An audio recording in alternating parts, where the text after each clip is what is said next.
So before we start today's video, I would like to share with you a little seed company that has kindly given me some seeds, and they're called Seeds to Suit. And as you can see, they just send out these little packs of seeds, and there's about between like 50 and 100 seeds per pack. So they're quite good for anything that you don't need much of. For instance, I don't really use that many radishes, so it's quite good for me. So I don't need to buy loads of radishes. I could just buy a little amount. Or another one was my wild garlic. Well, I can grow that one. It's perennial, so I don't need many. Rainbow mixed carrots, etc. You know, purple peas. I can grow all of these in small quantities without having to buy a big pack of seeds. And they're quite cheap too, between sort of 30 and 40 pence a pack. So let's get into today's video. Hello and welcome back to the Veg Garden.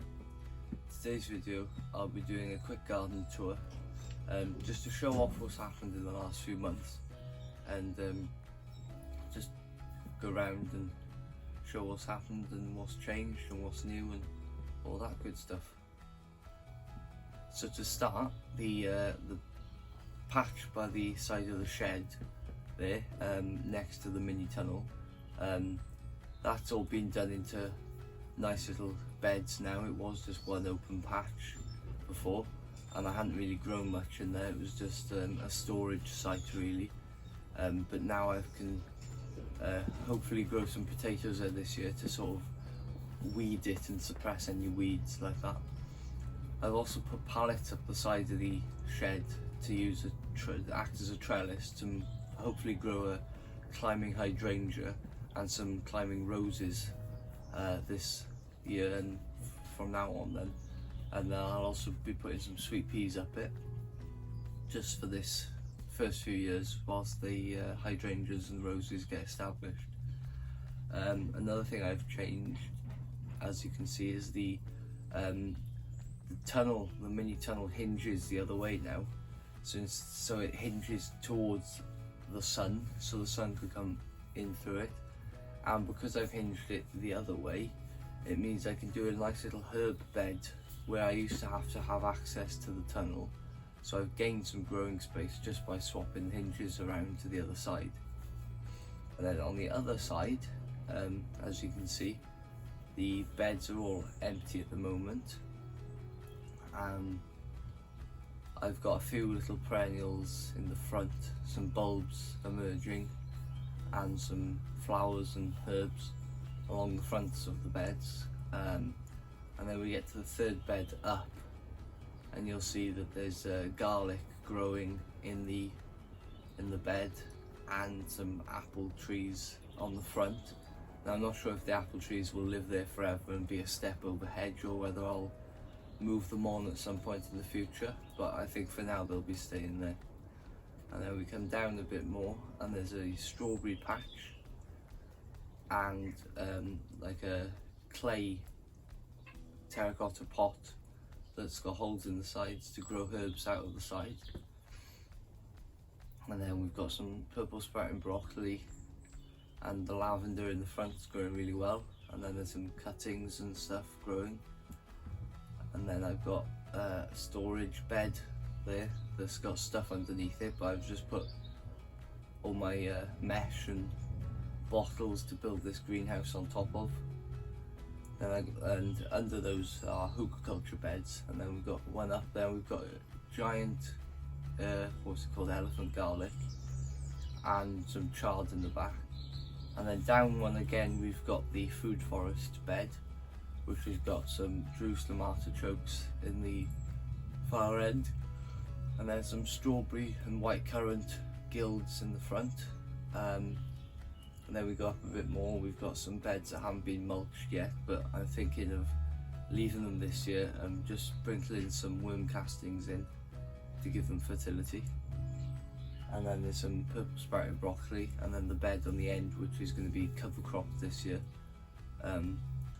due to its it's quite a stony soil, so I've put a lot of muck there and I'm going to cover crop it, and then hopefully next year I can start growing in it properly, because the last few years I've tried growing things in there and I've had no luck. They've been really weedy and not very good, so hopefully if I can build the soil up first, then I'll be off to the races next year. And on the other side you can see there's just some stuff lying around. I'm going to do that whole terraced area, or that I did last year, into one big level terrace probably, and I'm going to do a root cellar there. Then I've got my wormery in the bath, and then the bottle greenhouse. Well, I call it the bottle greenhouse. There's not many bottles on it compared to sheets, but yeah, I'll be talking a bit about this in a later video once it's truly finished. I've only really got to sheet down here with boards now, to keep the draft from coming through, because it's quite cold in here still, even though it's warm up in the sheeted area, but the breeze is coming through a bit too much at the moment to keep any heat in.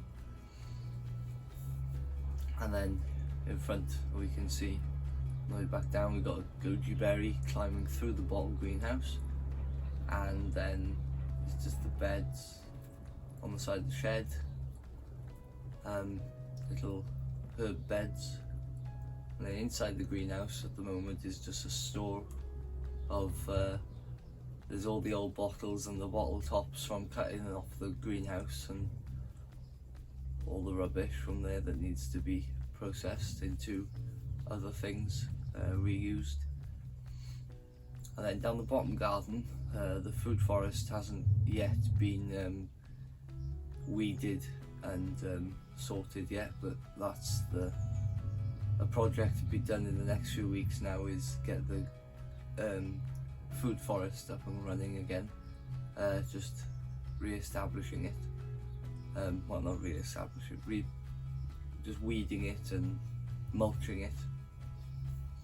And then the bucket gardens are winding down, there's nothing much in them now, but I'm thinking of changing all that out from being buckets to grow in, to more of a, hopefully use that pad, concrete pad, as more of a place for fertility for the rest of the garden, so worm bins and the likes, so that'll be quite interesting.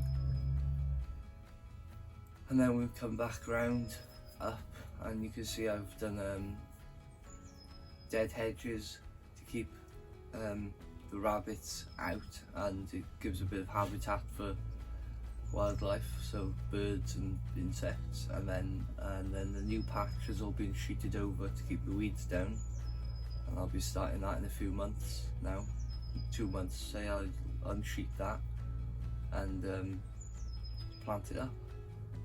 So I hope you enjoyed this tour.